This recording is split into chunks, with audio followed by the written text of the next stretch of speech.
안녕하십니까. 제9회 대한민국 해양수산부 주최 제9회 북극항로 국제세미나 사전 개회식 이전의 사전 행사로 학술 세션이 진행되게 되겠습니다. 이번 학술 섹션은 해양수산부 지원 하에서 우리나라, 한국과 노르웨이, 일본, 중국 4개국 공동연구에 참여했던 연구자들이 각자의 각국에서의 연구 내용을 발표하고 상호 토론하는 시간이 되겠습니다. 이번 학술 세션은 중국 극지연구소 PRIC의 땡 베이시 박사님이 주관해 주시겠습니다. 베이시 박사님. Dr. Bay. 네, 저자님 감사합니다. 동료 여러분 안녕하십니까? 오늘 좌정을 맡게 되어 굉장히 기쁩니다.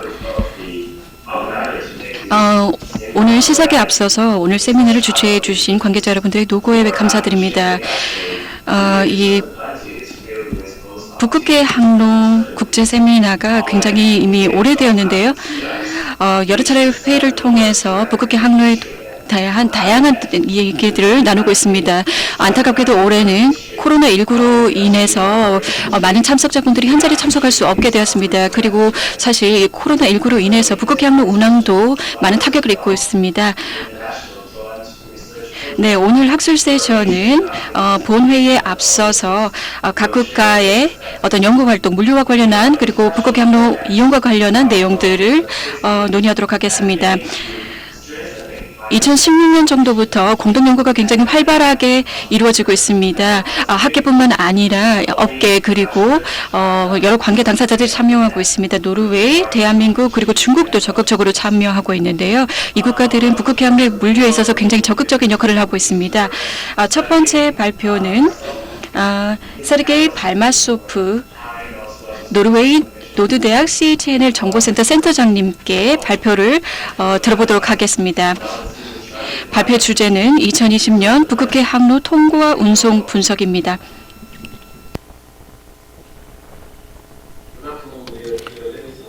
네, 기빈 여러분 안녕하십니까? 저는 세르게이 발마소프라고 합니다. 저는 현재 센터 포 하이노스 로지스틱스에 소속으로 있고요. 오늘 여러분께 이렇게 발표를 드릴 수 있어서 무척 기쁘게 생각합니다. 저를 이렇게 제9회 북극항로 국제 세미나에 초청해 주신 주재 측에 진심으로 감사 말씀을 드립니다. 저는 오늘 지난 10여 년 동안의 NSR 통항 운항 분석을 주제로 여러분께 말씀을 드리고자 합니다. 네, 10년에 대해서 개괄해서 말씀을 드리도록 하겠습니다. 뿐만 아니라 지난해, 그러니까 죄송합니다. 지난해가 아니라 2020년이 되겠습니다. 올해 통항 운항 분석을 좀 더 상세하게 여러분께 말씀드리도록 하겠습니다. 먼저 저희 센터 포 하이노스 로지스틱스에 대해서 소개를 해드려야 될 것 같습니다. NSR 통과 수송과 운항에 대해서 지난 10년 동안 다양한 데이터를 수집했습니다. 통항뿐만 아니라 다양한 다른 데이터도 저희가 취합을 했습니다. 2016년부터 본격적으로 데이터를 수집하기 시작하고요. 이집트 얼스라는 기업의 정보를 주로 활용을 하고 있고요. 이를 통해서 다양한 항해에 대해서 그리고 다양한 파라미터를 기준으로 해서 데이터를 취합할 수 있게 됐습니다. 뿐만 아니라 러시아 북극 항로국의 자료도 참고하고 있습니다. 이미 저희가 19,000건의 항차에 대해서 죄송합니다. 1,900건의 항해 정보를 이미 집계했습니다. 네, 다양한 항해와 항차에 대해서 저희가 산술적인 그리고 정량적인 통계 자료를 취합을 해왔고요. 네, 전체적으로 저희가 한번 통계를 내보도록 하겠습니다. 지난 10년 동안의 통계를 보시게 되면 총 376 항차의 항해가 북극항로에서 있었습니다. 지금 화면에서 보실 수 있는 것과 마찬가지인데요. 그중에 200건 이상이 동쪽 방향의 항해였습니다. 그리고 164건이 서쪽으로 운항된 건이었습니다. 선박 수를 보시게 되면요. 총 230척의 선박이 이 운항에 참여했습니다. 다음으로는 이 그래프를 한번 보시게 되는데요. 우측 상단의 그래프가 되겠습니다. 바로 통항 화물의 통계가 되겠습니다. 2013년까지 증가하다가 현격하게 감소하게 되는데요. 이런 요인들에 대해서는 이미 저희가 많이 이야기를 했던 것 같습니다. 5, 6년 전에 제가 상세하게 이야기를 했는데 이렇게 수송량이 계속 줄어들어서 2018년까지는 물동량이 저조하다가 계속해서 증가하는 추이를 보여서 올해는 제가 듣기로는 몇 주 전에 말씀을 드렸는데요. 120만 톤 이상의 물동량을 기록하게 될 것으로 예상이 되고 있습니다. 하지만 아직까지 최종 수치는 아닙니다. 아마도 최종적인 수치는 조만간 러시아 당국으로부터 저희가 전달을 받게 될 것으로 예상이 되고요. 다음으로 하단의 그래프를 보시게 되면 통항 건수가 되겠습니다. 지난 10년 동안의 통항 건수를 보시게 되면 2010년부터 시작을 해서 계속해서 2013년까지 증가하는 추이를 보이다가 다시 한번 감소하는 추이를 보이게 됩니다. 올해는 저희가 62항차의 운항을 보게 됩니다. 2013년에 72항차 통항이 있었습니다. 하지만 그 당시에 항차를 계산했을 때 기준이 지금과는 다릅니다. 31항차는 사실 2013년 기준으로 말씀을 드리고 있는데요. 사실은 북극 항로를 횡단하는 것은 아니었습니다. 그러니까 반통항이라고 할 수 있겠습니다. 무르만스크에서 페백으로 이동하는 그런 방식이었던 거죠. 그렇기 때문에 62항차의 북극 항로 횡단 운항이 사상 최고 수치가 되지 않을까 저는 그렇게 생각을 하고요. 다음 슬라이드에서는 국제 통항의 통계를 보실 수가 있습니다. 그리고 러시아 연안 무역 항차를 보실 수가 있는데요. 통항의 다양한 목적이 존재를 하겠죠. 그런 것들을 통계로 한번 내봤습니다. 네, 전체 통항의 절반 정도가 러시아 서쪽에서 러시아 동쪽에서 서쪽으로 운항을 했던 항차가 되겠습니다. 우측에 보시게 되면 이 두 개의 표를 통해서 출발 국가가 어디인지 그리고 지난 10년 동안에 몇 회의 항차가 발생을 했는지를 보실 수가 있습니다. 각 국가별로 분류를 해놨고요. 뿐만 아니라 선박 유형에 따라서 분류를 해봤습니다. 러시아가 1위를 차지하고 있고요. 유조선이 30건, 6개가 벌크선 등등이 되겠습니다. 그리고 2위는 중국이 되겠습니다. 출발항 보시게 되면 순위로는 노르웨이, 한국, 캐나다 등등이 수위를 차지하고 있습니다. 이 그래프에서 연도별 총 항차별 분포를 보실 수가 있습니다. 파란색은 러시아의 연안무역이 되겠고 주황색이 국제 통항이 되겠습니다. 다음 슬라이드에서는 국제 통항과 북극해 항로의 러시아 연안무역 항차에서 선박 유형별로 분포를 정리해봤습니다. 지금 국제 무역을 위한 통항 보실 수가 있고 선박 유형 보실 수가 있습니다. 전체적으로 보시게 되면 국제 통항 동쪽으로 이동한 건이 112건이 되겠습니다. 그리고 동쪽에서 서쪽으로 이동하는 국제 통항권 총 90건이 되겠습니다. 동일한 데이터를 러시아 연안무역으로 저희가 분류를 해봤는데요. 유조선이 가장 큰 비중을 차지하고 있습니다. 선박 유형으로 보시면 되면 그 다음이 일반 화물이 되겠고요. 총 174항차의 운항이 이루어졌습니다. 러시아 연안무역의 국가에서 174건이 되겠고요. 100건이 동쪽으로 이동, 74건이 서쪽으로 이동하는 건이었습니다. 굉장히 유명한 사진, 10년 전에 촬영된 사진인데요. 이 사진 여기도 제가 한번 실어봤습니다.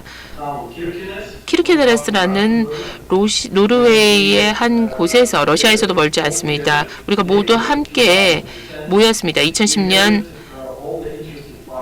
4월에 모두 함께 모여서 북극해 항로와 관련해서 관심을 가지고 있는 모든 분들이 한자리에 모이게 된 사건이었습니다. 당시에는 북극 항로에 대해서 그렇게 정보가 많지 않은 상황이었습니다. 많은 전문가들이 이곳에 초청을 받았고요. 실질적인 조치도 이어지게 됐습니다. 사상 최초로 비러시아 상선이 비러시아 화물을 수송하는 일이 일어나게 됐어요. 그래서 북극 항로가 국제 통항을 위해서 처음으로 개방이 된 사건이라고도 볼 수 있을 것 같습니다. 그런 놀라운 변화가 2010년 9월에 일어나게 됐습니다. 철광석 정광을 시바란거 광산에서 수송을 하는 놀라운 사건이 벌어지게 된 것입니다. 북극 항로의 국제 통항이 이때부터 시작이 됐는데 저희가 바로 이러한 변화, 이러한 시작에 참여할 수 있었던 것이 너무나 기쁩니다. 그 이후로 부침이 있기는 했습니다. 하지만 올해 이후로 향후 전망이 더 밝지 않을까 하고 전망하고 있습니다. 다음으로는 2020년 통항의 세부 사항을 좀 더 상세하게 살펴보도록 하겠습니다. 이 슬라이드를 통해서 올해의 전체 트래픽을 한번 통계로 정리해봤습니다. 2020년 11월 27일까지 총 2,574건의 운항이 있었습니다. 331척이 이 운항에 참여를 했고요. 그리고 2020년도만 보시게 되면 총 62항차가 있습니다. 전체적인 통계를 이렇게 그래프로 다시 한번 보았습니다. 네, 월별로 항차 분포를 보실 수가 있는데요. 이 그래프를 보시면 매년 동절기에 조금씩 증가하는 추이를 보이고 있습니다. 1월부터 6월까지 증가하는 추이를 보이게 되고 그리고 하절기에는 대폭 증가를 하게 됩니다. 제가 말씀드렸던 것처럼 매년 증가를 했지만 올해는 그 중에서도 선박수라든지 항차수에서 사상 최고로 기록하게 될 것 같습니다. 하지만 화물 수송량 측면에서는 전년도와 큰 차이는 없을 것으로 예상이 되고요. 네, 다시 한번 2020년에 초점을 맞춰서 말씀을 드리도록 하겠습니다. 우측 상단에 보시게 되면 선박수의 분포를 보실 수가 있습니다. 뿐만 아니라 중량 톤도 저희가 한번 통계를 내보았습니다. 이 표를 보시게 되면 중량톤 기준으로 봤을 때 마샬 군도가 최상위를 차지하고 있습니다. 총 6항차 운항을 했고요. 그 이외에 다른 선박들도 있습니다. 네, 중량 기준으로는 다른 국가들은 조금 줄어드는 추이를 보이고 있는데요. 네. 여기서 여러분이 주목하셨으면 하는 부분은요. 올해는 러시아 국적선이 가장 많이 운항을 했습니다. 하지만 중량톤 측면에서는 러시아의 순위가 확 처지는 모습을 보이고 있습니다. 국제 통항의 역할이 점차 증가하고 있다는 방증이 아닐까 싶습니다. 전체적으로 보시게 되면 중량톤 기준으로 220만 톤의 중량톤 화물이 수송됐습니다. 또 여기 있는 다른 표를 보시게 되면 통항의 방향을 보실 수가 있습니다. 총 서쪽으로는 24항차, 동쪽으로는 38항차 운항이 있었습니다.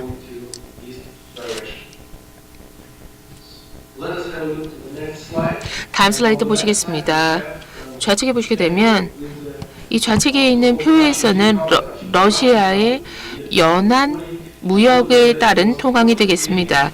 총 23항차 운항이 있었습니다. 러시아 항만에서 다른 러시아 항만으로의 운항이 총 23건이 있었다는 의미고요. 다음으로 국제 통항이 되겠습니다. 총 25회 있었습니다. 목적지 출발지가 러시아가 아닌 경우가 되겠고요. 뿐만 아니라 러시아에서 외국의 항만으로 총 7항차, 그리고 외국의 항만에서 러시아로 7항차 기록했습니다. 통계를 다시 한번 이번에는 내빙 등급별로 보도록 하겠습니다.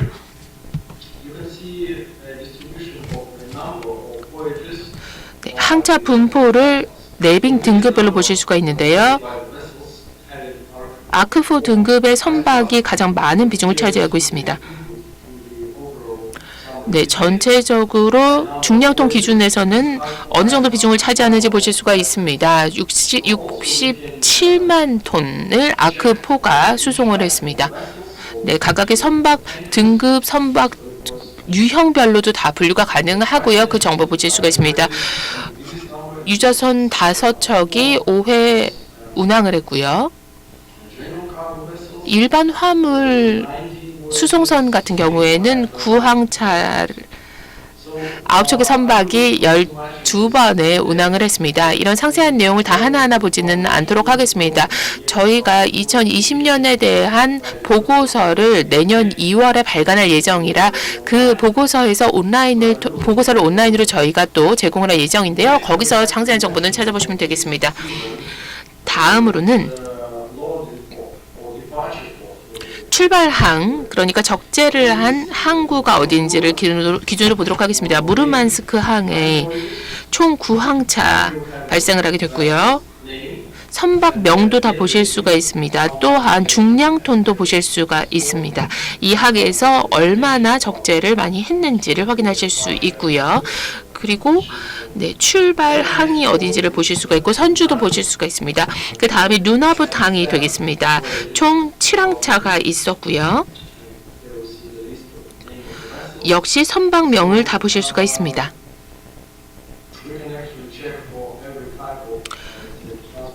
역시 선박 유형별로도 가장 우측에 보시게 되면 분류를 해서 필터링이 가능합니다. 벌크 화물선이 가장 큰 비중을 차지하는 것을 볼 수가 있습니다. 누나벨 같은 경우, 그리고 무르만스크 같은 경우에는 일반 화물 수송이 가장 많았고요. 그 다음으로 아한겐스트라든지 그리고 다레안, 호트캄 이런 다양한 선박들을 보실 수가 있습니다. 말씀드렸던 대로 화물 유형별로도 분류가 가능합니다. 다음 슬라이드에서는 중량톤 월별로 분포를 보실 수가 있습니다. 뿐만 아니라 선박 유형별로도 동일한 내용을 분류하실 수가 있는데요. 우측 슬라이드에 보시게 되면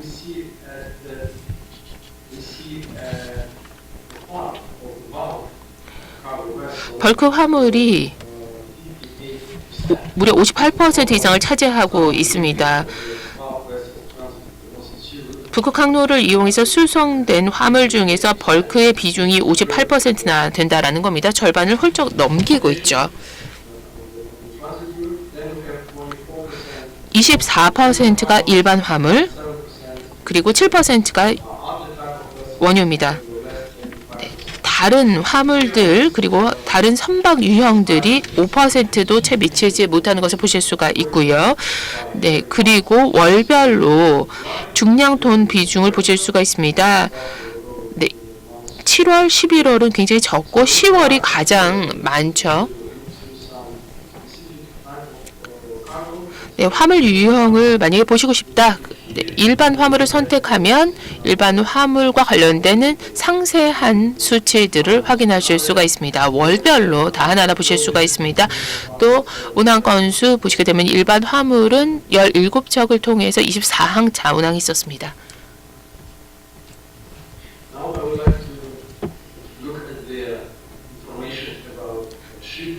다음으로는 선주 기준으로 해서 네, 정보를 확인하실 수가 있습니다. 좌측에 보시게 되면 선주별 혹은 선사별로 중량톤 기준을 보실 수가 있습니다. 네, 수액 이름은 계속해서 등장을 하게 되죠. 총 8항차를 북극 항로에서 운항을 했습니다. 60만 톤에 이르는 중량톤 수송을 했고요. 다음이 코스코입니다.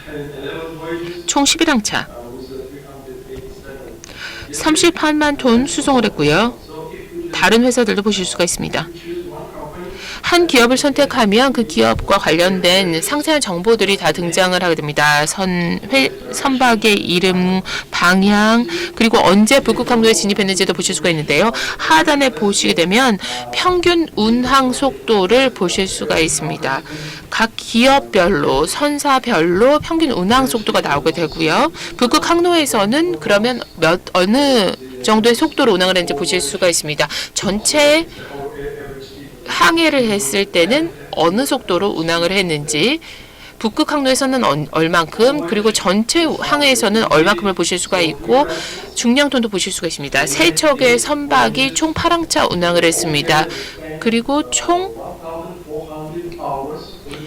1,400시간 북극 항로에 체류를 했습니다. 그리고 3건이 서쪽으로 이동, 5건이 동쪽으로 이동을 했습니다. 수액 악의사의 사례가 되겠고요.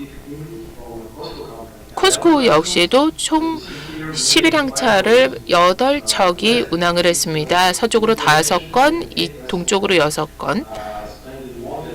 2,000시간 이상을 북극 항로에서 체류한 것을 보실 수가 있습니다. 다음으로 지도를 하나 보여드렸으면 하는데요. 북극 항로 통항에서 활용이 됐었던 항로들이 되겠습니다. 네, 누나빗에서 출발을 해서 동쪽으로 이동을 해서 아시아 시장 쪽으로 이동을 하는 경우가 되겠고요. 모르만스크항, 키르케네스, 한겔스크, 피터스버그, 노테르담, 모두 카라 게이트와 질라냐 곱을 활용하게 해서 그곳을 통해서 북극 항로에 진입을 하게 됩니다.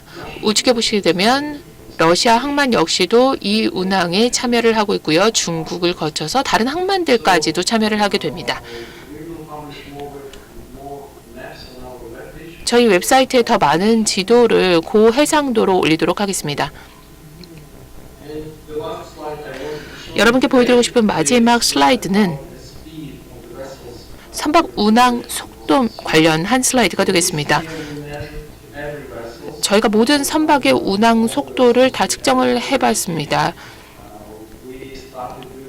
통항 선박뿐만 아니라 모든 선박들의 운항 속도를 저희가 북극 항로에서 측정을 해봤습니다. 아직까지 저희가 산정을 하는 단계에 있습니다만 지금까지 저희가 파악한 내용을 바탕으로 말씀을 드리자면 지금 좌측에 보시게 되면 평균 운항 속도가 나오게 되고요. 그러니까 이 선박이 항해할 때 전체의 평균 운항 속도가 되겠습니다. 이제 적재항에서 목적지항까지 전체 운항 속도가 나오게 되고 우측에 보시게 되면 북극 항로 내에서의 운항 속도만 보실 수가 있습니다. 네, 선박마다 속도가 다 다릅니다. 당연한 얘기겠지만요. 얼음 상태에 따라서도 속도가 달라지게 될 텐데요. 그런데 이 지표를 비교를 해보시게 되면 전체 전체 항에서의 운항 속도와 북극 항로에서의 운항 속도를 비교했을 때 보면 북극 항로에서의 운항 속도가 평균 운항 속도보다 더 빠릅니다. 네, 일부 경우에서는 조금 느린 경우도 있지만 전체적으로 봤을 때는 북극 항로에서의 운항 속도가 통상적인 운항 속도보다 절대 떨어지지 않는다는 겁니다. 그래서 어떤 결론을 내릴 수 있느냐? 적절하게 계획을 잘 세우고 적절한 지원을 받을 수만 있다면 운항 가능 기간에 운항을 하게 된다면 로사톤 플로트 같은 기업의 지원을 받을 수만 있다면 그렇다면 상업적인 속도를 확보할 수 있다라는 겁니다. 4개월, 5개월의 그 하절기 운항 기간 동안에 상업적인 타당성도 확보를 할 수 있을 뿐만 아니라 아크7 같은 내빙 등급이 높은 선박 같은 경우에는 운항 가능 기간이 오히려 더 늘어날 수도 있다라는 겁니다. 특별히 동쪽으로 항해하는 경우는 그렇습니다.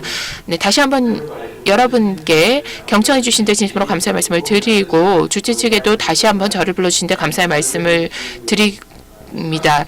네, 여러분 혹시 질문 있으시다면 제가 준비를 해서 바로 답변을 드리도록 하겠습니다. 감사합니다. 네.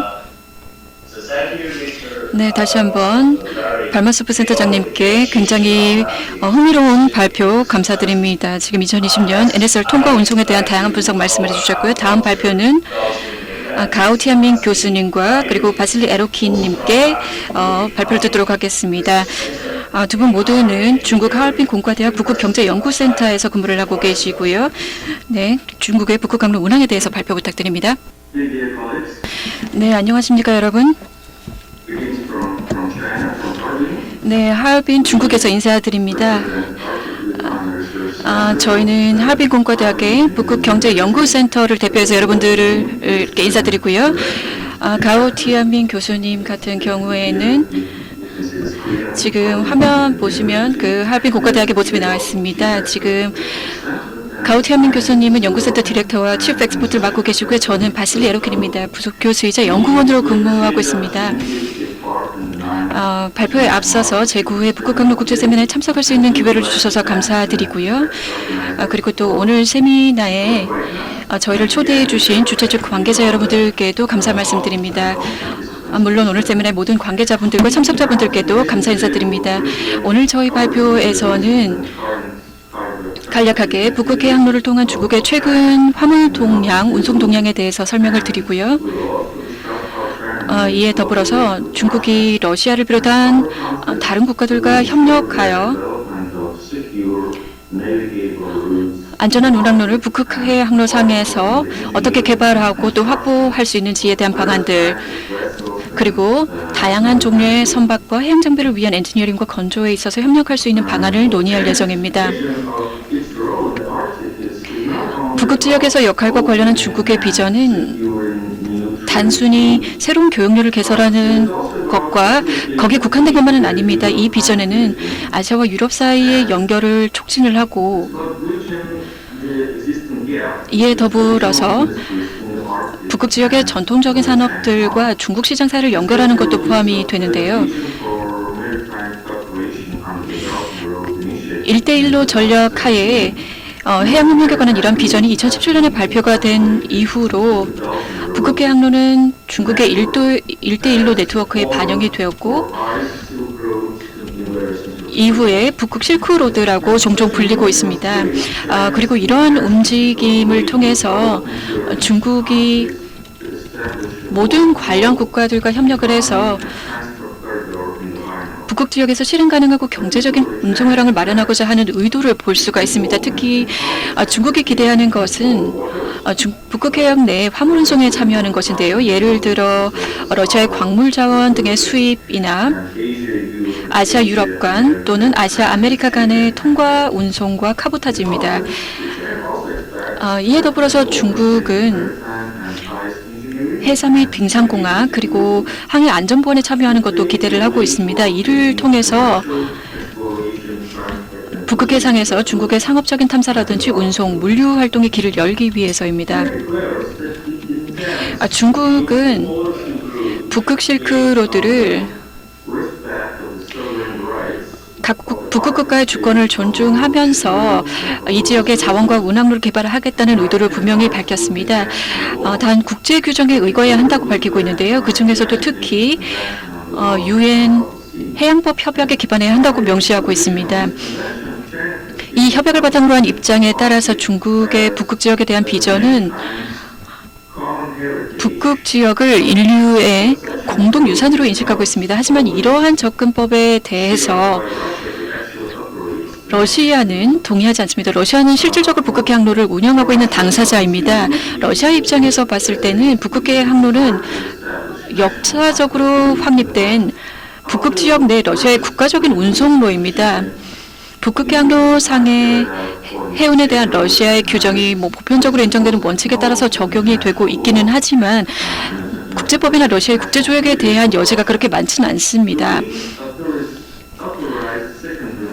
여러 규정들 중에서도 부차적인 국가법안이 한 건 승인된 것이 있는데요.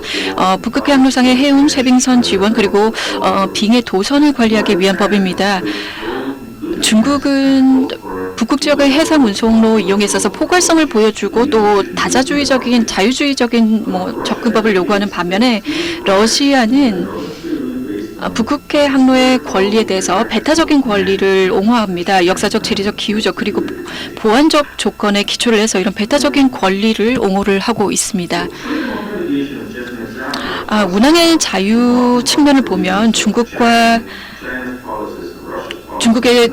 정책과 러시아의 북극적 정책의 가장 중요한 조항들이 일부 어떻게 모순되는지를 잘 볼 수 있는데요. 그럼에도 불구하고 이 두 국가는 이러한 모순점을 강조하지는 않았고 현재까지는 실질적으로 정치에서는 성공적으로 충돌을 피해오고 있습니다. 러시아와 미국 그리고 중국과 미국의 관계에서 적대감이 증가하고는 있지만 러시아와 중국의 관계는 그 반대로 상당한 전환이 있었습니다. 해운 선사들은 중국 선사들을 포함해서요. 북극해 항로 통과 운송을 2010년 초부터 시작을 했습니다. 북극해 항로를 이용하는 선박의 수도 증가하고 있습니다. 이미 앞선 발표에서 세르게이 센터장님께서 굉장히 방대한 데이터를 통해서 이 내용에 대해서도 말씀을 해주셨는데요. 하지만 이러한 통과 운송의 증가는 주로 러시아 국적선의 국내 운송에 기인한 것입니다. 그리고 북극해 항로를 통과 운항한 중국 선박의 수는 2014년 전무했던 수준에서 올해 11월 중순을 기준으로 22척까지 증가를 했습니다. 북극해 항로 국제 통과 운송을 개발함으로써 중국은 이 항로의 이용이 국제 운송의 지용도를 재편할 수 있을 것이라고 기대를 하고 있습니다. 그 결과로 중국의 해양 운송 배량의 다양화에 기여할 것으로 예상을 하고 있습니다. 2010년대 초반 이후로 이때는 북극해 항로의 이용을 러시아 당국이 특히나 국제 통과 운송을 굉장히 장려를 했습니다. 중국 정부는 굉장히 적극적으로 중국 대기업들이 북극지역의 기반 시설 건설에 참여하도록 촉진을 했고요. 이를 통해서 북극해에서 정기적인 운항을 하기 위한 길을 열고자 했습니다. 중국 기업들은 해양 유전이나 천연가스전에 투자를 했고요. 러시아에서요. 그리고 그린란드에서는 광산 해운 기반 시설에 투자를 했고 캐나다에서는 자원채굴 개발에 투자를 했습니다. 그리고 코스코 시핑 그룹은 유럽에서 굉장히 많은 프로젝트에 투자를 했는데요. 북극해 항로를 운항하는 많은 중국 선박들은 사실 그 코스코 시핑, 특히나 해운투군 소유입니다. 이렇게 중국 선박들이 많은 기여를 하고 있음에도 불구하고 특히 그리고 전반적으로 국제 통과 운송에 기여를 하고 있음에도 불구하고 북극해 항로상의 화물 물동량은 현재까지는 매우 미미한 수준이라고 볼 수 있습니다. 러시아가 목표로 하는 8천만 톤을 달성하기 위해서는 화물량이 당연히 더 늘어나야 합니다. 북극해 항로상에서 2024년까지 달성하고자 하는 목표인데요. 이 목표를 달성하려면 상당한 수준의 현대화가 필요합니다. 북극해 항로상의 전체 운송 및 물류 기반에 대한 현대화가 시급합니다. 더불어서 해운 용량도 개선이 필요하고요. 그리고 2035년까지 국가정책에 따르면 러시아는 세빙선 선대, 구조선, 보조선 선대를 개발을 하고 또 항해 안전성을 보장하기 위한 제어 시스템을 개선하며 그리고 북극해 항로상의 항만을 건설하고 현대화할 계획을 가지고 있고요. 또 시베리아와 극동 지역 내륙 수온에 대한 운항 기회도 확대할 계획을 가지고 있습니다. 그리고 철도 네트워크를 확장을 해서 내륙 영토에서 북극해 항로 항만까지 화물을 운송할 수 있도록 할 계획입니다. 그리고 또 공간 모니터링 시스템을 개발하고 정보 기술을 개발해서 지속적이고 통합된 방식으로 북극 지역에서 항해와 기타 활동을 지원할 계획을 가지고 있습니다. 2035년까지 이렇게 러시아의 북극권 개발 및 국가 안보 보장을 위한 러시아의 전략으로 실현하게 될 내용은 해상 운송을 위한 항해와 수로 지원을 개선하는 것인데요. 예를 들면 뭐 여러 가지 그 통학량에 대한 데이터들이 있습니다. 그리고 기상 상태와 해빙 상태 모니터링도 있고요. 그리고 이 계획은 운송 인프라 계획도 우선시하고 있는데요. 예를 들면 페백이나 세베탕, 뭐 페백공항, 부기도 철도, 그리고 벨코무르 철도 등이 있습니다. 그리고 해양공학 분야를 보시면요, 러시아의 우선순위에는 조선 기술도 포함이 되고요. 예를 들어서 질소나 다른 소재 강철 또는 합금의 용접이라든지 증강 형실, 적층 기술, 그리고 극조온 기술, 결빙 보호, 추진 시스템 등이 있습니다. 이러한 우선순위 중에 또 하나는 무선 및 전자장비 개발도 있습니다. 예를 들어서 지리적, 지구물리적, 수리적, 그리고 해도 관련 장비들이 있고요. 선박 통행량 관리 시스템, 항해 안전 관련 시스템 등이 있습니다. 그리고 또 이에 더불어서 우선시하는 부분으로는 쇄빙선과 내빙선 관련 공학 분야입니다. 예를 들어서 원자력 추진 쇄빙선이 있고요. 다목적 해양 구조선, 그리고 준설선대 등이 있습니다. 중국은 사실 현재 러시아가 북극 지역에서 겪고 있는 문제들을 해결하는 데 기여하고 있고 더 기여할 수가 있습니다. 중국 기업들이 여러 가지 공동 프로젝트에 참여를 함으로써 인프라와 생산 분야 등이 있겠죠. 도움이 될 수 있습니다. 여러 측면에서 중국이 명시한 우선순위들을 보면 사실상 러시아가 해양 장비라든지 솔루션에 대해 갖고 있는 전략적인 요구사항들과 일치를 하고 있습니다.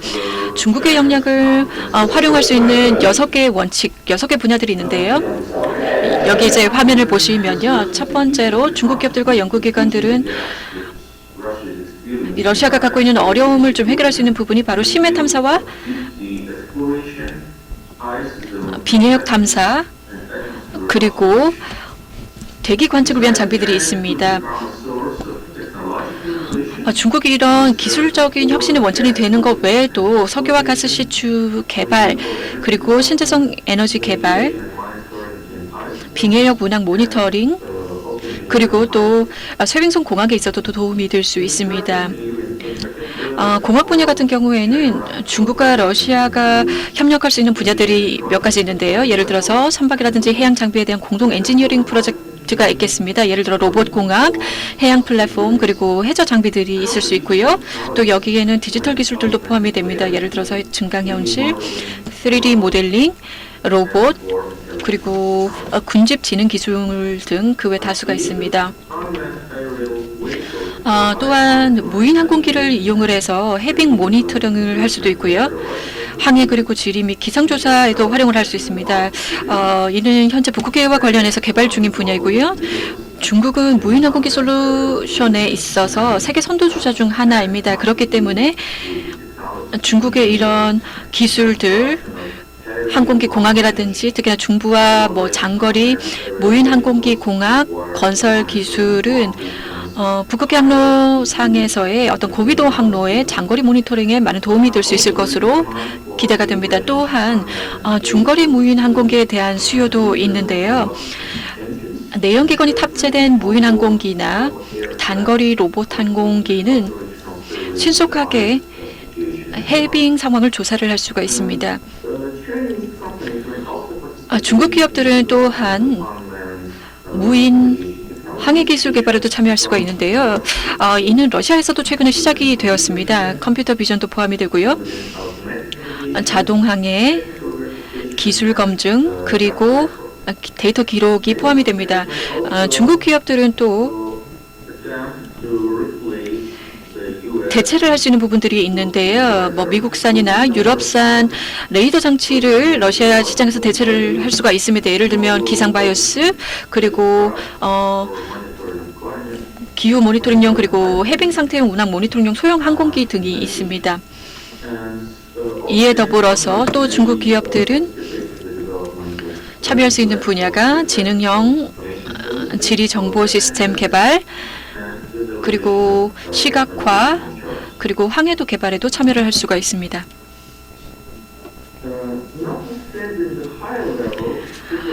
높은 수준으로 한층 더 긴밀한 협력을 강조하고 있고 또 중국과 러시아 사이에서 협의가 체결되었음에도 불구하고 양국은 여전히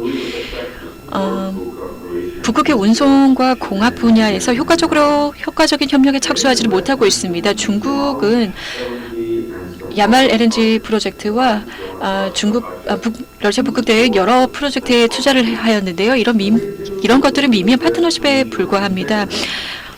이는 북극의 항로가 운송과 교역을 위한 실행 가능한 네트워크가 되어야 한다는 비전을 달성하는 데에는 아직까지 여러 장애물들이 있고 크게 도움이 되지 못하고 있습니다. 예를 들어서 쇄빙선도 부족하고 적절한 중량톤과 내빙 등급을 갖춘 운반선도 부족합니다. 항만 시설도 모자라고요.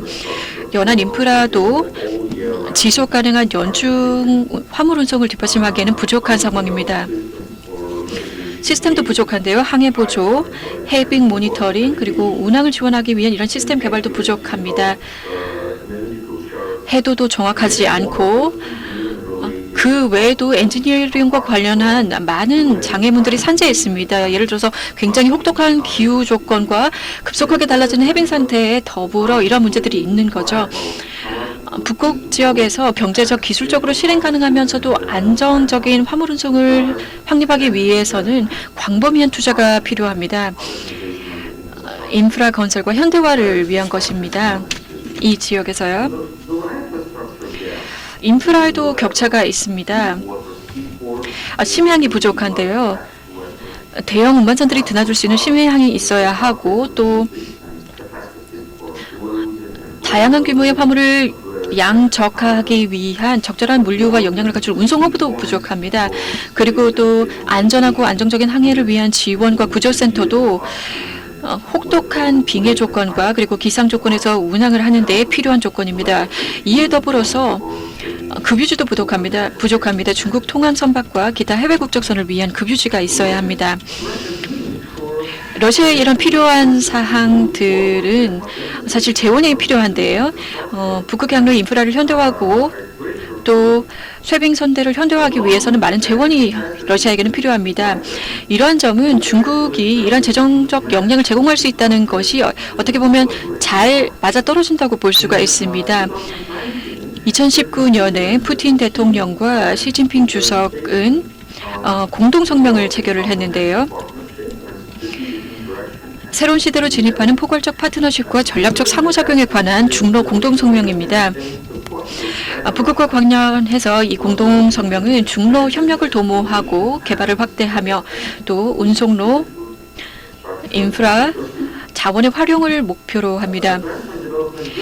선진화 개발 지역은 중국 엔지니어링 기업들이 북극 지역의 개발에 참여할 수 있는 기회 중 하나인데요. 이 기업들은 북극 지역 과학, 공학, 기반시설 그리고 다양한 서비스 개발에 투자를 하고 또 참여할 수 있습니다. 이들이 보유한 투자력, 기술력 그리고 지속적으로 향상되고 있는 북극 관련 사안들에 대한 전문성을 통해서 기여할 수 있는 것이죠. 공동연구센터 설립도 북극 지역의 기술 개발에 기여할 수 있습니다. 최근 예를 몇 가지 말씀드리면요. 중러 해양공학 혁신센터가 있습니다. 러시아의 마리넷과 하얼빈 공대 연구센터 옌타이 간의 협력이고요. 또한 중로 북극 연구센터가 있고 또 칭다오의 해양기술과학 시범연구소와 러시아의 모스크바의 해양학연구소 간 사이에 설립된 연구센터도 있습니다. 이에 더불어서 중로 북극 연구 컨소시엄이 있는데요. 하얼빈 공대와 러시아의 북극 연방대학이 발족한 것입니다. 아르한게스트에 있는 것입니다. 그리고 선진화 개발 지역 이외에도 비용 공유 메커니즘, 조선공학, 그리고 항해 안전 부문 등은 중국 기업들에게는 상업적인 강점을 가진 분야로서 더욱 이들이 적극적으로 참여해서 북극해 지역의 운송을 활성화하는 데 기여할 수 있을 것으로 보입니다. 이에 더불어서 협력을 더욱 촉진할 수 있는 동인 중에 하나는요. 공동기업을 설립하는 것입니다. 2017년에 러시아의 노바텍과 섭콤플러트 그리고 중국의 코스코와 실크로드사는 공동으로 이제 마린 아틱 트랜스포드사를 설립하는 계약을 체결했습니다. 이 기업은 재정적인 지원을 제공을 하고 이를 통해서 새로운 물류 전략을 시행할 것으로 예상이 됩니다. 이는 탄화수소를 러시아 북극 지역에서 아시아 태평양 국가들로 연중 운송하기 위한 것입니다. 아시아와 유럽 간에도 포함이 됩니다. 북극 항로를 통해서 화물을 운송하기 위한 것입니다. 이렇게 국제 통과 운송이 향후에는 어떠한 중요성을 가지게 될 것인지는 여러 가지 전제 조건에 달려 있습니다. 여기에는 러시아의 이해관계도 포함이 되는데요. 러시아는 말씀드렸다시피 핵심 당사자이고 또 실질적인 북극해 항로의 소유국입니다. 더불어서 안정적인 화물 기반이 필요하고요. 1년 내내 운항이 가능해야 하고 또 필요한 항해 지원과 인프라가 마련이 되어야 합니다. 중국의 기술과 공각 솔루션을 채택하기 위해서는 러시아가 개방을 해야 하고 또 이를 수용을 해야 합니다. 그 결과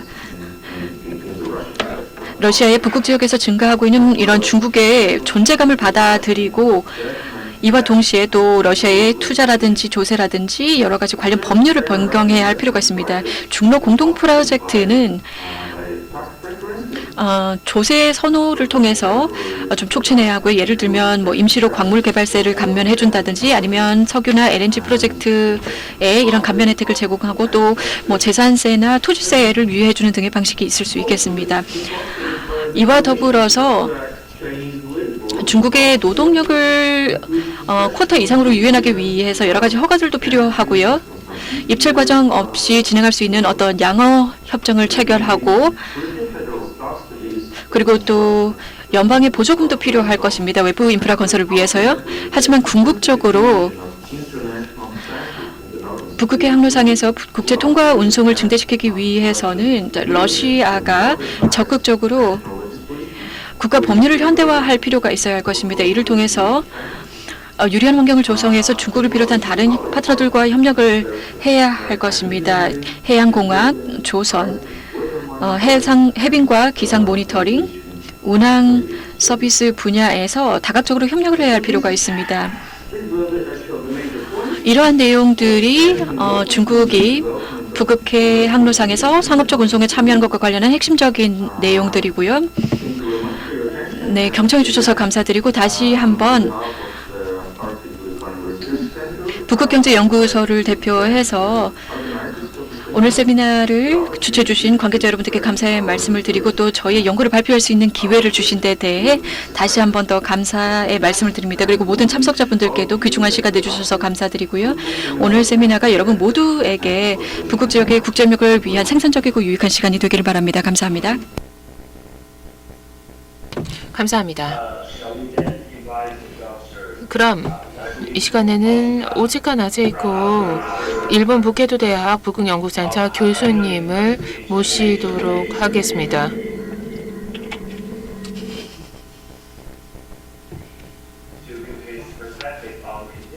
북극 항로 컨테이너 운항의 가능성과 결정 요인에 대해서 발표해 주시겠습니다. 감사합니다.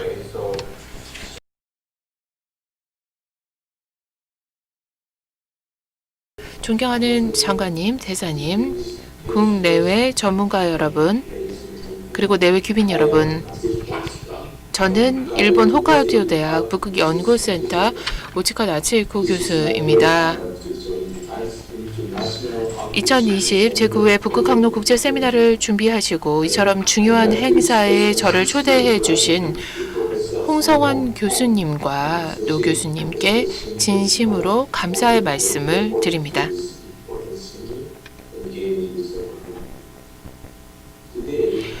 오늘 저는 컨테이너 해운을 중심으로 북극항로의 가능성과 특징, 그리고 북극항로 해운 활동에 코로나19가 미치는 영향에 대해 말씀드리고자 합니다.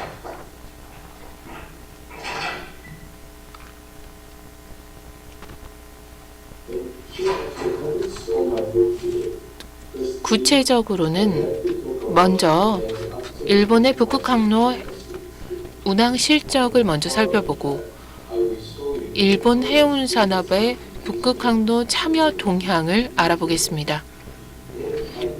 이어서 2019년 북극 항로 경유 컨테이너 시범 운항 사례를 말씀드리겠습니다. 다음으로는 북극 항로 상업 운항을 결정짓는 요인을 알아보고 마지막으로 코로나19가 북극 항로 상업 운항에 미친 영향을 살펴보겠습니다.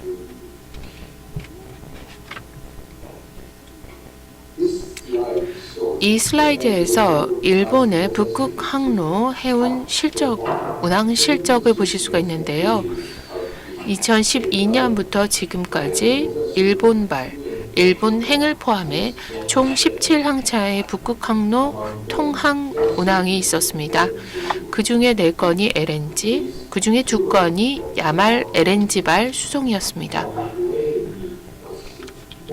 아이슬란드에서 4차례 고래고기가 수송됐고 유럽에서 홋카이도와 큐슈의 3개 항으로 4차례 화물이 수송됐습니다. 지금 보시는 것은 2012년부터 올해까지 북극 항로를 통한 수송 시 일본의 출발항과 도착항을 정리한 슬라이드인데요. 이 항만들은 최북단 홋카이도에서 최남단 큐슈에까지 두루 분포해 있습니다. 토마코마이, 큐슈, 홋카이도는 코스코 해운에서 3차례 이용을 했고 오사카항에서는 3차례 냉장선으로 고래고기가 하역됐습니다. 도쿄만 오히시마에는 지금까지 야말 LNG에서 2차례 LNG가 수송됐습니다. 화면에 보시는 것은 북극 항로를 이용한 일본 해운업의 실적이 되겠습니다. 일본의 주요 해운사들은 내빙 등급 화물선이 거의 없기 때문에 북극 항로를 위한 수송은 대부분 해외 선사대를 통해 이루어졌습니다. 현 시점에 일본 선사들은 북극 항로를 이용한 컨테이너 해운에 큰 관심이 없습니다. 벌크 화물의 목적지 수송을 주업으로 삼고 있고요. 반면 홋카이도 항만청은 북극 항로 이용에 지리적 이점이 있을 뿐만 아니라 지역의 관문 역할을 할 수 있다는 점에서 북극 항로 활용에 관심을 보이고 있습니다. 국가적 차원에서는 정부 부처들이 북극 항로에 대한 정보와 동향을 공유하기 위해 주기적으로 회의를 개최해 왔으며 기업과 지방정부 연구자들과도 이러한 회의를 개최해 왔습니다. 이런 환경 속에 벌크 화물이 유럽과 일본 간의 목적지 해운으로 수송되기 시작함에 따라 북극 항로에 대한 인식도 화주들 간에 더욱 확대되고 있습니다. 이런 가운데 지속 가능성을 위한 북극 도전 2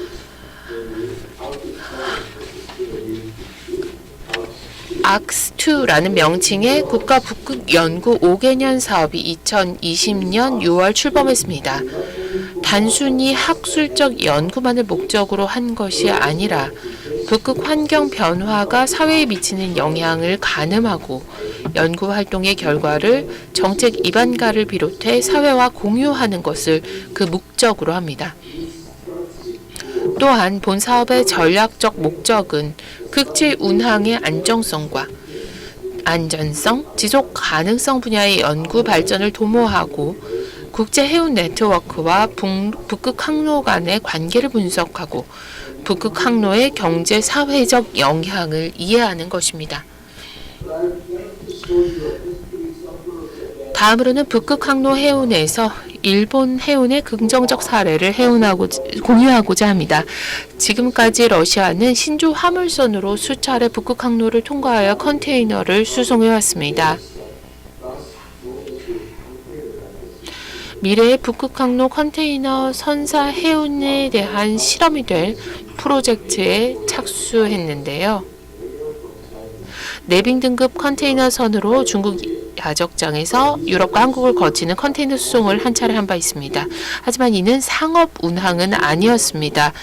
2019년 토마코마이 후토사와 토마코마이 항만공사 코스코 해운이 헬싱키에서 토마코마이까지 북극 항로를 경유할 시범 운항을 했습니다.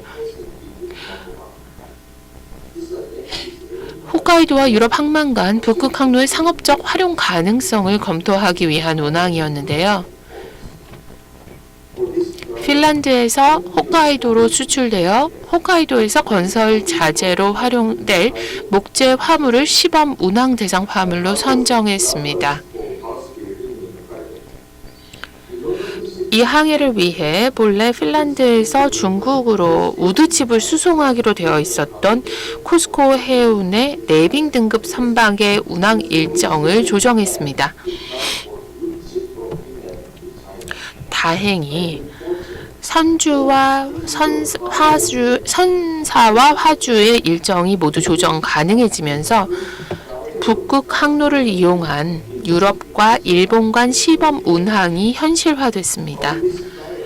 이 시범 운항을 통해 전통적인 수에즈 항로 대비 북극 항로를 이용할 경우 신속 수송이 가능하다는 점과 북극 항로의 중요성을 확인할 수 있었습니다.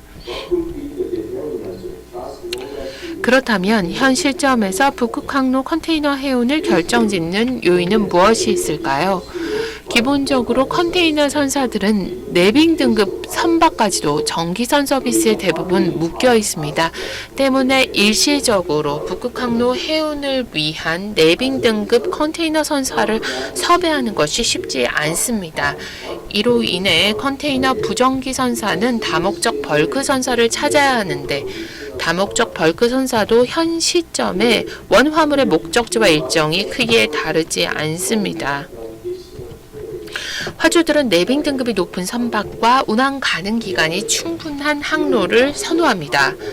한편 선사들은 화물 볼륨이 안정적이고 주기적인 수요를 지향하겠죠.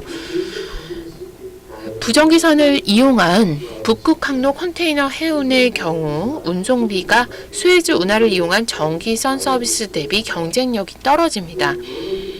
북극 항로 컨테이너 운송을 통해 수익을 창출하려면 화물 볼륨이 확보되어야 합니다.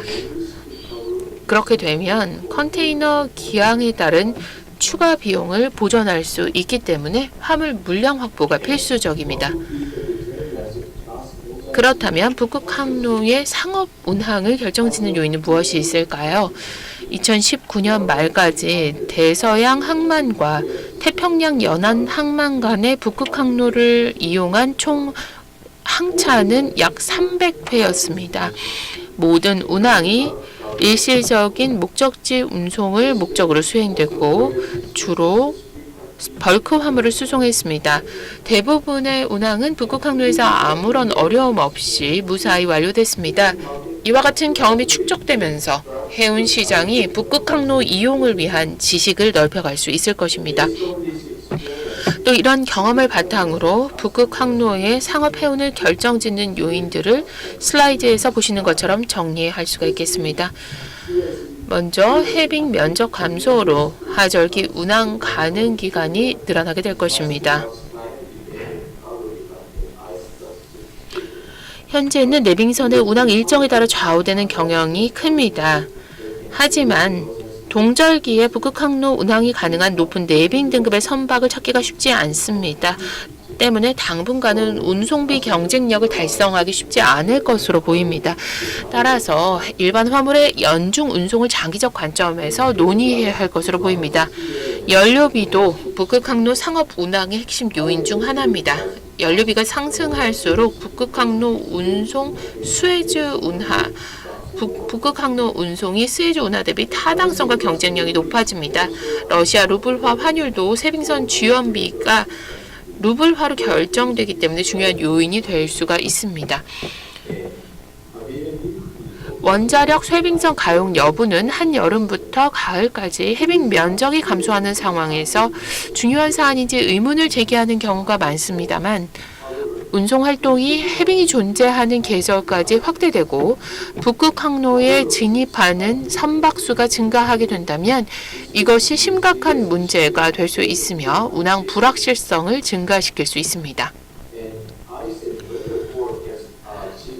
러시아 정보기관과 비러시아 상업기관들이 해빙 및 기상 예측을 수행하고 있으며 해빙에 대한 위성 모니터링도 시행하고 있습니다. 하지만 관련해서 아직 많은 이슈들이 남아 있습니다. 2014년 이후 해운 시장이 하락하면서 지금까지 일본의 북극 항로 해운 실적에서 비용 효율성보다는 신속한 수송과 해적이 없다는 점이 강조된 바 있습니다. 해운 산업의 야심찬 목표가 북극 항로 발전과 추가적인 활용에 동인이 될 수 있습니다. 예를 들어서 러시아는 무르만스크와 극동 항만 네클루도프 간의 북극 항로 이용 컨테이너 해운업을 발전시킬 계획입니다. 홋카이도의 토마코마이 항은 유럽과의 벌크 화물과 컨테이너 수송의 북극 항로를 활용하고자 다양한 활동을 수행해 왔습니다. 여기서는 간단하게 코로나19가 북극 항로에 미친 영향을 말씀드리겠습니다. 트랜스포트 인텔리전스 리미티드에 따르면 코로나19는 선박 공급 과잉, 운임 하락, 미중 무역 갈등 등 글로벌 컨테이너 해운 시장에 이미 존재하는 문제들을 더욱 증폭시켰습니다. 글로벌 해운 시장은 2020년 말 기준 최상의 시나리오에서도 1.1% 위축됐고 최악의 경우에는 7.3% 마이너스 성장이 예상됩니다. 심각한 충격을 상정할 경우 우측 상단 그래프의 붉은색에서 보시듯이 북미 해운 시장이 마이너스 12.1% 성장하고 유럽은 마이너스 8.2%, 아시아는 마이너스 5.7% 성장할 것으로 예상됩니다. 일본과 중국, 북미, 유럽의 선박 추락 및 입항권을 기준으로 일본에 도착한 선박 수는 2020년 1월 말부터 3월까지 감소했다가 이후 전년 수준으로 회복됐습니다.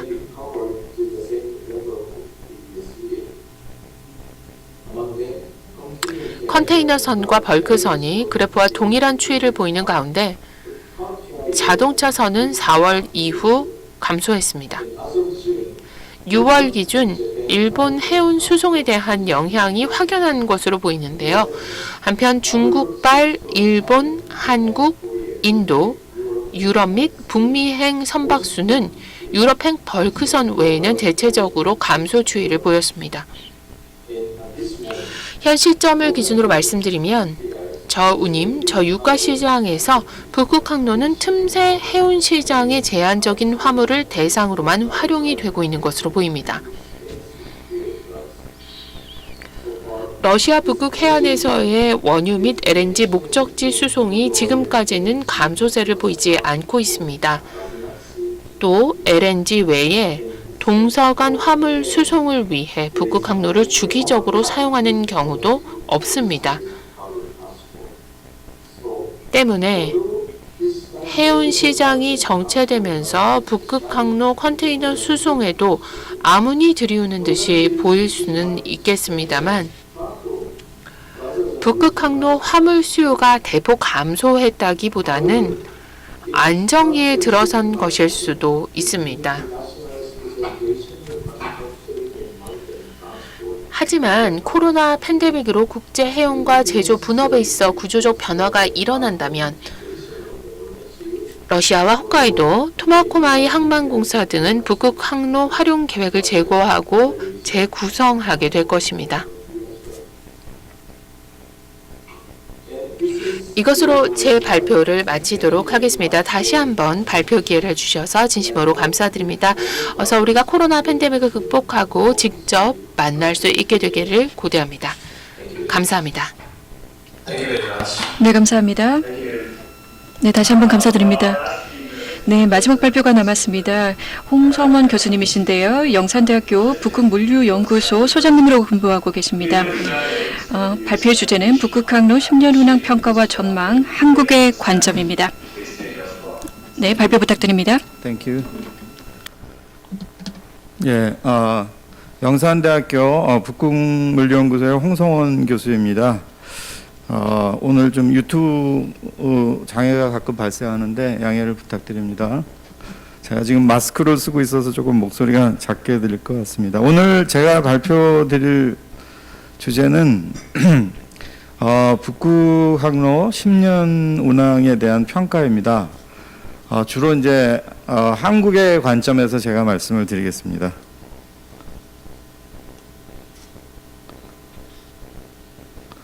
예, 외국에서 온라인으로 참여하시는 분들이 계셔서 북극물류연구소에 대해서 아주 간략히만 소개를 드리고 싶습니다.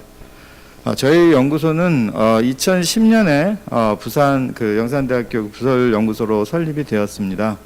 그래서 주로 하는 그 핵심적인 연구 주제는 그 상업적인 관점에서, 그러니까 상업 운항의 관점에서 북극항로를 통한 그런 해상 운송에 대해서 이제 연구를 주로 하고 있습니다. 그래서 2010년에 모스크바에서 개최된 러시아 교통부 주최 그 북극항로 부활이라는 그 세미나에서 발표를 하게 된 게 좀 계기가 되었는데요.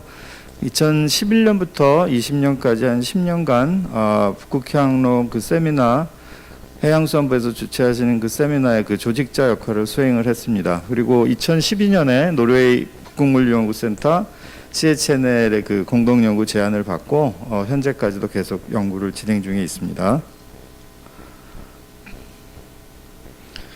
예, 제가 말씀드릴 내용은 10년 평가에 대해서 간략히 소개드리고요. 그 다음에 러시아 정부의 북극항로 관련된 정책, 그리고 북극해 항로상의 이제 유망한 화물들, 그리고 북극해 항로상의 이제 한국의 활동들에 대해서 또 간략히 소개를 드리겠습니다. 예, 이 그래프는 아주 많이 나오는 자료인데요. 지금 이 불빛이 잘 안 보이는데 녹색이라서 지금 이 막대 그래프가 있습니다. 여기 2018년부터 이제 물동량이 카고 트래픽이 이렇게 급증하기 시작한 걸 보실 수 있습니다. 야말 반도에 있는 야말 LNG 프로젝트가 이제 완공이 돼서 아시아하고 유럽으로 LNG를 많이 수송해서 이제 그렇게 물동량이 늘어났습니다. 그리고 저희들이 이제 관심 있는 것은 북극 항로를 통한 그런 국제 통가 운송, 트랜짓 운송에 관한 것인데요. 지난 2020년 10월 현재 128만 톤의 이제 트랜짓 볼륨이 있었습니다. 그래서 2013년에 135만 톤이 최고에 달했었는데 다시 이제 그 수준으로 찾아가는 것으로 생각이 됩니다.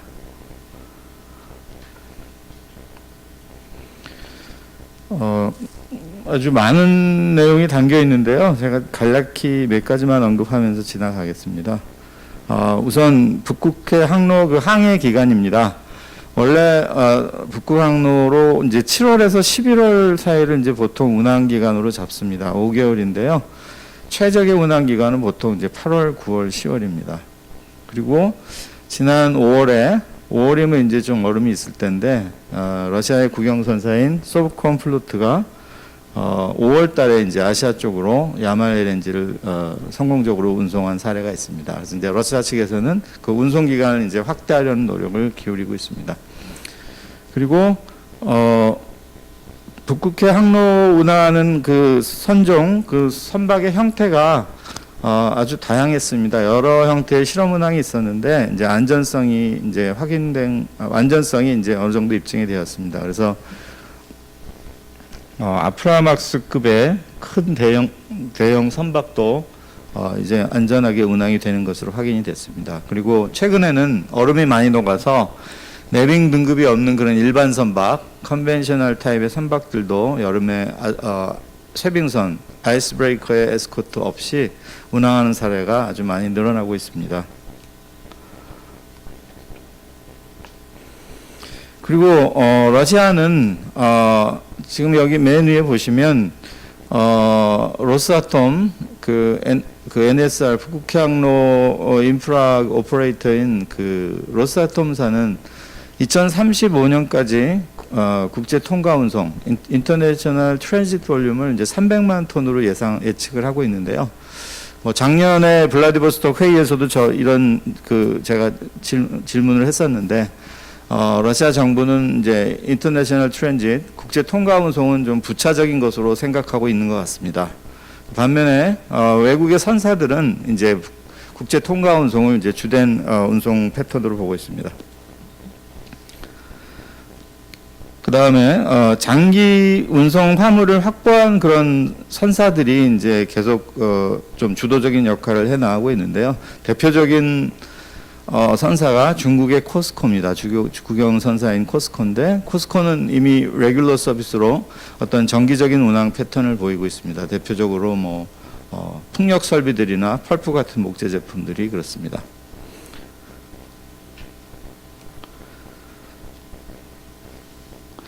그 다음에 참고로 그냥 이렇게 좀 자세히 이제 정리를 해 드렸습니다. 10년간의 평가인데요. 이제 마침 그때 2010년부터 계속 이제 연구를 해왔기 때문에 이제 짤막하게 정리를 해놨습니다. 몇 가지만 말씀드리면 2011년, 2012년 그 당시에 이제 노바텍 러시아 화주인 그 노바텍사의 그 석유 제품들이 우리나라로도 여러 번 왔습니다. 그래서 그때 2011년, 12년 시점에 또 우리나라의 여수나 울산에서 우리나라의 석유 제품, 뭐 예를 들어서 제트오일 같은 항공유도 이제 기로 화물로 백허카고로 이제 수송이 된 적이 있습니다. 그래서 그 당시에 저희들은 한국 시장이 좀 이제 시장성이 있다 그런 평가를 한 바 있습니다. 그리고 2014년에 미국의 이제 러시아에 대한 제재 그리고 그다음 국제 뭐 에너지 그 유가도 하락하고 그래서 여러 요인으로 인해서 국제 통과 운송이 급락하기 시작했습니다. 자, 2016년 같은 경우는 우리나라의 선사들이 운항을 했는데요. 물론 우리나라 선사 운항은 많지는 않았습니다. 그래서 이때 펜오션의 이제 두 척의 선박이 중량물을 잘 수송을 했고, 그다음 SLK 국보에서도 중량물을 중량물 복합 운송을 성공적으로 했습니다. 그다음에 2018년의 얘기도 드리고 싶은데요.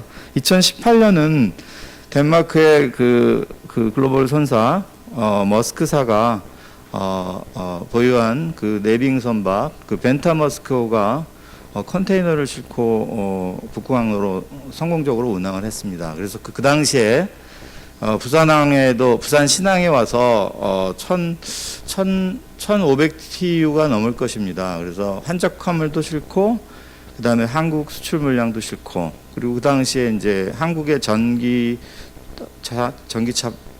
배터리 같은 그런 품목들도 수송이 되었습니다. 그리고 2020년은 특히 이제 북극해 해빙이 많이 녹아서 운항 여건이 많이 개선되어 가고 있다고 생각합니다. 그리고 수치들이 나와 있지만 이제 국제 통과 운송 횟수들이 점점 늘어나고 있습니다. 그다음에 아까 말씀드린 내용은 좀 생략하고요. 이번에 외국 선사의 어떤 정형화된 운항 패턴에 대해서 잠깐 말씀드리고 싶습니다. 이미 이제 10년 이상 운항 경험을 가진 외국 선사들이 많이 있습니다. 뭐 노르딕 국가의 회사들도 그렇고, 뭐 중국, 네덜란드, 독일 여러 회사들이 그러한데요. 예를 들어서 아까 제가 2018년에 그 덴마크 머스크사의 그 컨테이너 내빙 컨테이너 운항 사례를 말씀드렸는데, 머스크사는 7척의 피더선을 가지고 있습니다. 그 발트해에서 7척의 피더선 3,600TU짜리 그 내빙 컨테이너선을 보유하고 있는데요.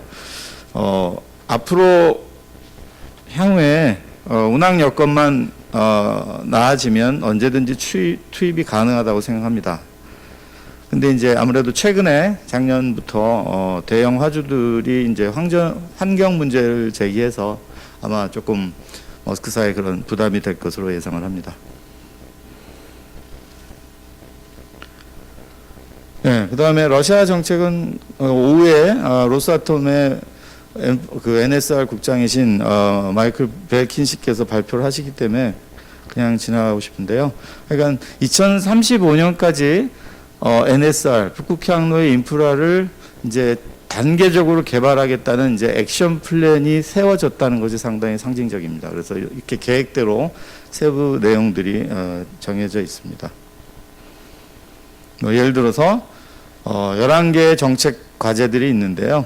그래서 예를 들어서 5번을 보시면 해상 물류센터를 건설하는 사업을 포함해서 북극해 항로상으로 그 물동량을 증가시키는 거, 그 다음에 인터내셔널 트랜짓, 국제 통가 운송량을 증대시키려는 그런 정책들이 개발되고 있습니다. 그 다음에 인프라 관련해서는 뒤에도 아마 오후의 세션에서도 말씀이 나올 것 같은데요. NTC라고 지금 이게 좀 흐릿해서 잘 보이지는 않는데요. 원래 NSR은 여기 이제 카라의 입구까지인데 NTC는 그러니까 북부 운송 회랑은 여기 좀 무르만스크 쪽까지 확장된 개념입니다.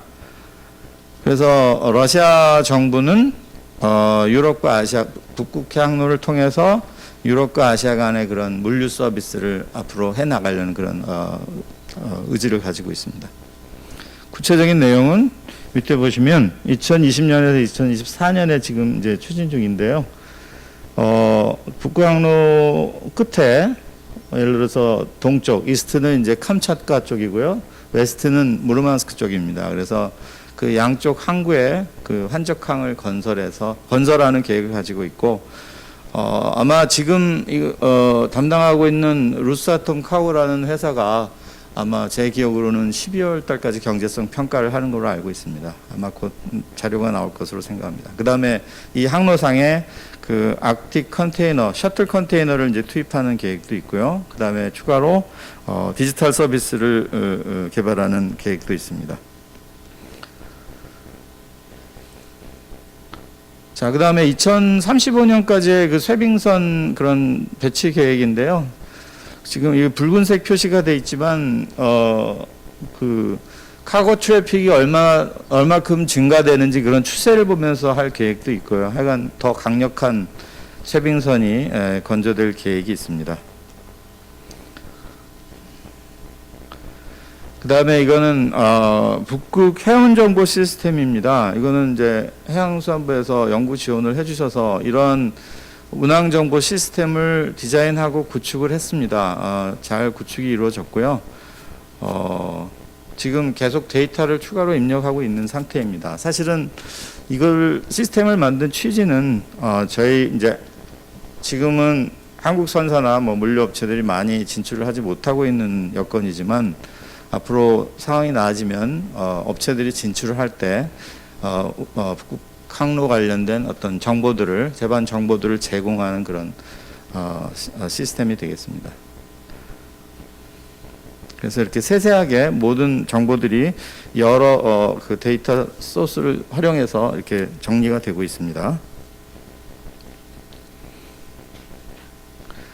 그 다음에 다섯 번째로 북극 항로상의 유망 화물에 대한 분석입니다. 사실 매년 이런 내용을 조금씩 다루고 있습니다. 왜냐하면 그래도 조금 상황에 맞게 조금씩 내용이 변하고 있는데요.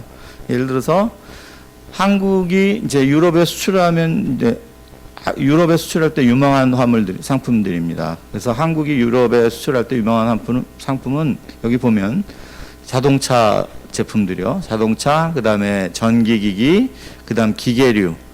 자, 요 세 상품군이 2019년 경우 총 수출의 56%를 차지하고 있습니다. 여기 표를 보시면 불빛이 좀 명확하지 않은데요. 이렇게 요 세 가지 상품군이 특별히 유럽에 많이 수출되는 그런 품목군입니다. 그 다음에 이제 유럽으로부터 이제 수입해오는 유망한 화물들이요. 2019년에 세 가지 화물, 미네랄 퓨얼 하면 이제 뭐 광물, 그다음에 기계류, 그다음에 똑같이 자동차, 유럽산 그 자동차들이 많거든요. 그래서 이러한 상품군이 대략 총 수입의 45%를 차지했습니다. 그래서 자동차를만 놓고 보면 그 승용차, 패신저카, 승용차가 한국의 제1의 수출입 품목입니다. 유럽하고 트레이드, 그러니까 교역에서 제일 그 큰 비중을 차지하는 상품입니다. 그래서 동북아하고 유럽 간의 그런 자동차 교역, 그 승용차 교역을 할 때 어느 정도 수출입이 한국산 자동차도 많이 수출되고 또 유럽산 자동차도 많이 수입이 되거든요. 그래서 어느 정도 밸런스 균형이 이루어지고 있고, 그래서 양방향의 그 수송 화물로 적합하다고 생각을 합니다.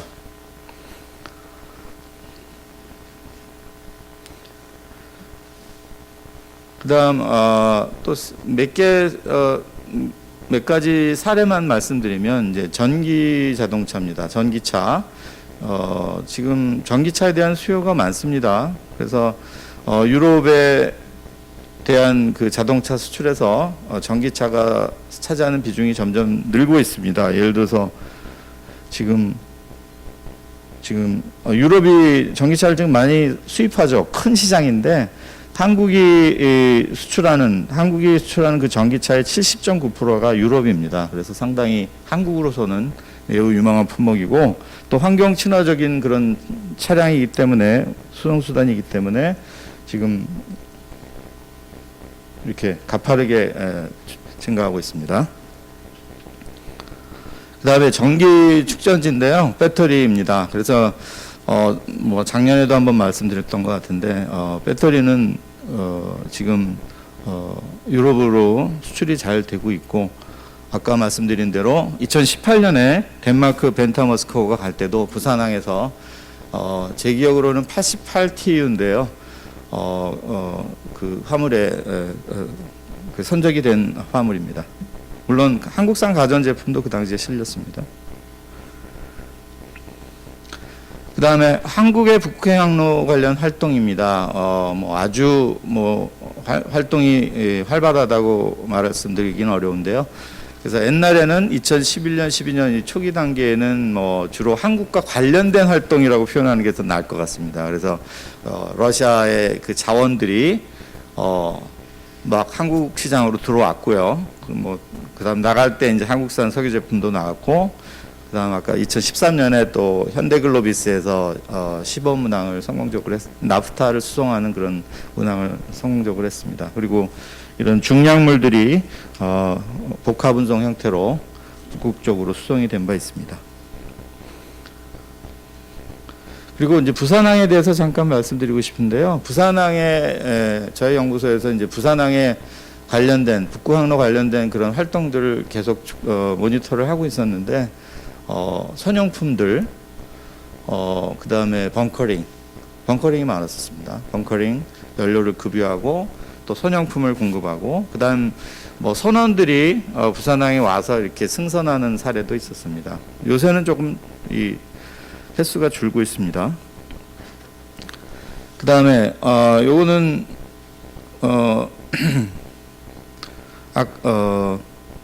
아까 말씀드린 NTC 북부 수송 그 회랑 그 프로젝트와 관련이 되어 있는데요. 지금 지도가 좀 명확하지는 않은데, 러시아 측에서는, 러시아 정부에서는 캄차크하고 무르만스크, 그래서 그 양측에 환적항을 건설하는 그 구상을 추진 중에 있습니다. 그래서 저희 연구소에서 생각하기에는 기존의 그 항구들 말고 기존의 다른 이미 충분히 잘 기능하고 있는 환적항들을 이용한 그런 컨테이너 직항 서비스는 어떤가 하고 지금 한번 검토를 해보고 있습니다. 그래서 예를 들어서 뭐 극동아시아면 뭐 예를 들어서 부산항, 뭐 상해도 있지만 부산항, 그리고 유럽은 뭐 함부르크나 브레머하벤, 그런 항만들 간의 어떤 직항 서비스를 할 수 있다고 생각을 합니다. 물론 이제 러시아에서 이제 지금 그 컨테이너선들을, 쇄빈 컨테이너선들도 건조할 계획이 있는데요. 러시아 조선소에서 건조된 그런 컨테이너선들을 활용해서 이렇게 직항 서비스를 해볼 수 있다고 생각합니다. 그래서 러시아 측에서는 지금 이제 캄차크하고 무르만스크 그 환적항 관련해서 아크틱 컨테이너 셔틀을 이제 운영하는 구상들을 추진 중에 있고요. 근데 그 배를 이용해서 아예 바로 그냥 환적항 역할을 지금 잘하고 있는 뭐 부산항이나 뭐 함부르크항 간의 엔투엔드 서비스로 직항 서비스로 하는 것도 한번 비용을 검토해 볼 필요가 있다고 생각합니다. 자, 이제 시간이 거의 다 됐는데요. 지금 국제공동연구는 2018년에 제안을 받았습니다. 항상 노르웨이의 그 북극물리연구센터 CHNL에서 많이 제안을 해주십니다. 그래서 CHNL이 제안을 하셔서 한국은 저희 연구소가 하고 있고요. 그 다음에 일본의 북해도 대학, 그리고 중국의 극지연구소가 했었고요. 그 다음에 추가로 작년에 하얼빈 공대 한류에서 같이 지금 진행을 하고 있습니다. 그래서 작년에는 상해에서 특별 세션에서 이제 저희 공동 연구 내용을 발표하기도 했고요. 지금 여러 가지를 말씀드렸는데 이러한 내용들이 이제 그 뭐 뉴스레터 같은 형태로 저희가 그 한 달에 한 번씩 뉴스레터를 발간하고 있습니다. 근데 좀 한국말로 돼 있어서 조금 외국에서 보시기는 어려운데요. 그래서 그 정보를 관련 업체들이나 관련 기관들에 배포를 하고 있습니다. 그래서 마무리 말씀을 드리면 북극해 항로를 통해서 수송할 수 있는 그런 장기 화물을 확보하는 것, 계속 운항하려면 적절한 양의 그 화물 확보하는 것이 제일 중요합니다. 그래서 지금 현재까지 주 화물은 러시아 LNG나 석유 같은 그런 러시아 자원, 그 다음에 어떤 운항 패턴이 이미 딱 정해져 있는 내빙 선박이 있는 극지 운항 경험이 풍부한 그런 북유럽 선사들의 그런 트랜짓 카고 패턴도 있고요. 근데 그거는 그렇게 물동량이 많이 늘어날 것 같지는 않습니다. 예를 들어서 장기적으로는 북극항로상에 이제 장기 물량을 확보하기 위해서는 제너럴 카고 일반 화물에 대한 검토도 한번 해볼 필요가 있습니다. 그래서 그 정기적인 컨테이너 운송 서비스를 하기 위해서는 양방향으로, 한 방향이 아니라 양방향으로 이렇게 운송을 해 나갈 수 있는 그런 적절한 화물들을 확보하는 것이 제일 중요하다고 생각합니다. 물론 NSR이 트랜짓 타임 면에서 수송 기간 면에서 분명히 경쟁력이 충분합니다만 비용 경쟁력 면에서는 모르겠습니다. 그래서 수에즈 운하나 아니면 시베리아 횡단철도 TSR 같은 그 운항과 비교해서 만약에 경쟁력이 충분히 확보가 되지 않는다면 저희들이 뭐 예로 말씀드린 그런 고가의 화물들, 그런 화물들만을 제한적으로 운송하는 거는 이제 장기적인 그 카고라고 보기가 어렵습니다. 그래서 이제 제너럴 카고, 컨테이너에 넣을 수 있는 모든 화물들이 수송되는 그런 상황. 그렇다면 이제 카고 트래픽도 더 증대할 수 있다고 생각합니다. 그래서 한국 선사 같은 경우는 아직 뭐 운항 경험이 많지가 않습니다. 그리고 이제 경제성 관점을 보고 있기 때문에 단독으로는 많이 어려움이 있고요. 그래서 국제 운송 회사 같은 다 공동으로 수송하는 방법도 있고요. 그다음에 경험이 많은 외국 선사하고도 같이 참여할 수 있을 것입니다. 그리고 부산항이 지금 NTC라는 그 북부 운송 그 회랑 그 프로젝트가 이제 추진이 잘 된다면 부산항이 환적항으로서 또 어떤 역할을 할 수 있을지 좀 관심을 가져야 된다고 생각합니다. 그래서 관련된 정보를 계속 지금 모니터하는 그런 노력이 필요합니다. 그래서 러시아 정부가 구상하고 있는 그런 계획대로 잘 추진이 된다면 예를 들어서 부산항 같은 경우도 환적항으로서 어떤 기능을 해나갈 수 있을지 그 가능성을 잘 검토를 해야 된다고 생각합니다. 그리고 환경에 대한 우려가 많기 때문에 지속 운항이 가능한 그런 저유황유나 LNG 연료로 한 컨테이너선 운항 계획도 수립이 필요하다고 생각합니다. 그리고 마지막으로 부산항 혹은 울산항 그 선용품이나 또 뭐 다른 뭐 벙커링이나 다른 상품을 제공할 수 있는 그런 시장 개발하는 노력도 필요하다고 생각합니다. 좀 시간이 지났는데요. 이상으로 발표를 마치겠습니다. 감사합니다.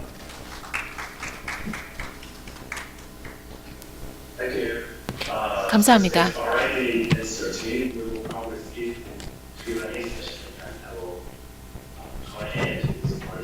네, 그러면 오전 세션은 이렇게 마무리를 해야 될 것 같습니다.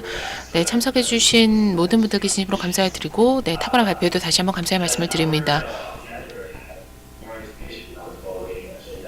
네, 향후 이 의제에 대해서 더 많은 아이디어가 있으시면 그런 부분에 대해서 또 이야기를 할 수 있을 것 같고요.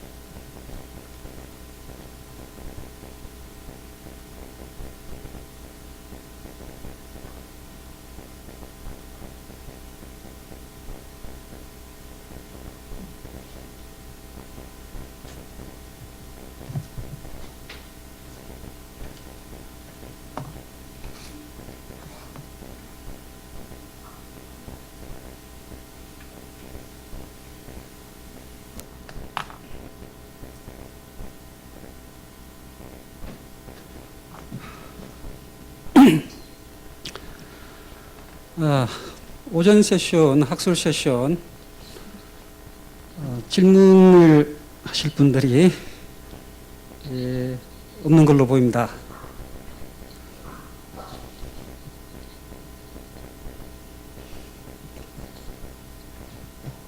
예, 오전에 각종 줌 연결이나 유튜브 연결이 조금 매끄럽지 않았습니다. 오전 세션은 이걸로 학술 세션은 이걸로 마무리하겠습니다. 마무리하고 점심 식사하시고 1시에 개회식에 다시 뵙겠습니다. 오늘 와주신 분들께 다시 감사드립니다. 수고하셨습니다.